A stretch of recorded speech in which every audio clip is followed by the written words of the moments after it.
Hindi halata. 31 na ako. Hindi halata.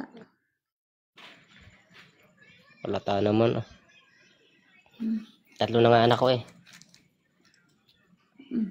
Hindi Ikaw halata. may anak ka na ba? Oo, 2. So nasa ano yung parents mo? O nasa asawa mo? Nasa mga anak ko. Ay, nasa mga anak ko. Nasa mga magulang ko. Ay yung tatay pala. Nandoon, dinadalaw niya minsan yung mga anak niya.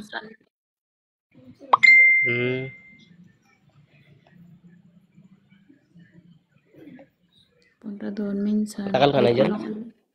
Hindi ko lang alam ngayon. Hindi naman kami nag-uusap nun eh. Nalalaman ko lang din pag sinasabi ng mga magulang ko.